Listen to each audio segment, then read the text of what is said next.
जब तुम अपने जीवन में सुख भोग रहे होते हो और तुम परमात्मा से मांग लेते हो, ये दे देना परमात्मा, मुझे ये दे दो, मुझे ऐसा कर दो, मुझे वैसा कर दो, मुझे वो प्राप्त कराओ, मुझे वो दिलाओ, मुझे ऐसा करो, मुझे वैसा करो, ये एक क्रेडिट कार्ड है। भगवान कहता है ले जाओ, वापस कर जाना, इसकी भरपाई कर देना, इसमें पुण्य जमा करके, इसमें सत्कर्म जमा करके, इसमें दान जमा करके, इसमें धर्म जमा करके इसे पूरा कर देना। पर तुम क्या करते हो? तुम तो सिर्फ लेना जानते हो। वन वे ट्रैफिक है ना, तुम सिर्फ ले लेते हो, वापस नहीं करते, इसलिए वो लोन हो जाता है। परमात्मा जितनी प्रसन्नता से देना जानता है, उसके 2 गुनी ज्यादा प्रसन्नता से लेना जानता है। ऐसी मशीन है जिसे काटते समय बिल्कुल कुछ समझ नहीं आता क्या कट रहा है नीचे। एक क्षण में पूरी की पूरी गाड़ी क्रैश हो जाती है और पूरा शरीर कट जाता है। किसी का हाथ कट गया, किसी का पैर कट गया, किसी का कुछ हो गया, एक क्षण नहीं लगता है।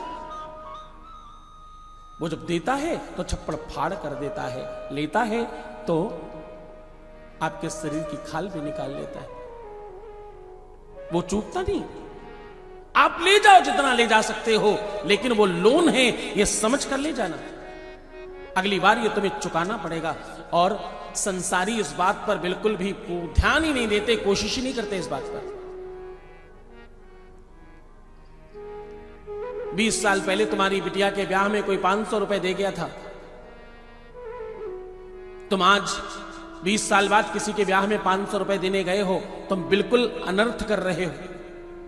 तुम उस ब्याज को चुका नहीं रहे हो, ये तुम्हारे ऊपर बढ़ जाएगा और ये तुम्हें दिक्कत देगा, तकलीफ देगा। ये लोन है तुम्हारे ऊपर।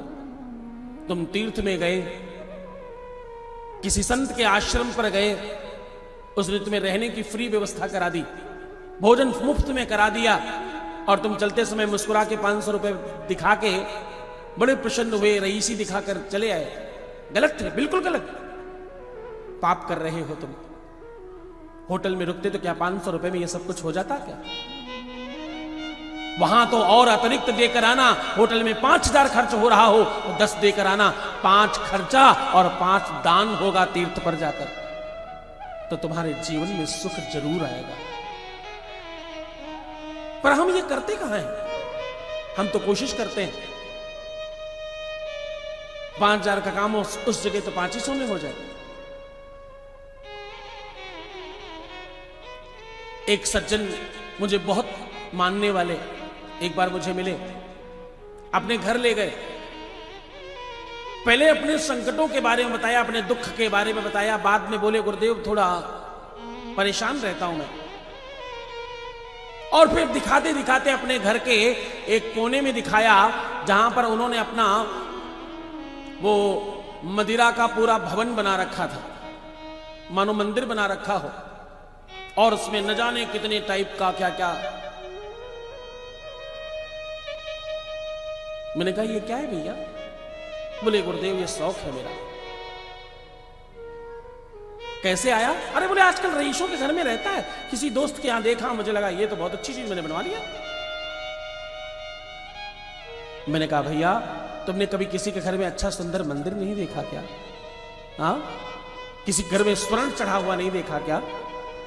10,000 20,000 50,000 की तुम मुझे ये जहर दिखा रहे हो। एक एक बोतल में 50-50 हजार रुपए का जहर भरा है। तुम इसे रखने में सुख महसूस कर रहे हो। अरे परमात्मा का शौक करो, बुराई नहीं है, एकदम कोई बुराई नहीं। तुम्हारा मन है, तुम जो खाओ जो पियो, तुम्हारी इच्छा है। मैं बिल्कुल नहीं कहता।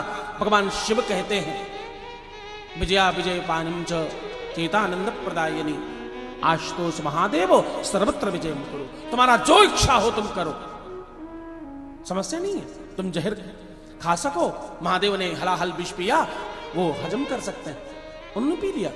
तुम्हारी इच्छा है, तुम्हारा मन है, लेकिन धर्म भी उसी स्तर पर करो, उसी लेवल पर करो, तुम्हें सुख मिलेगा और दुख तुमसे दूर भागेगा। हाँ, जो भी तुम ले रहे हो सामने से वो वापस भी करो।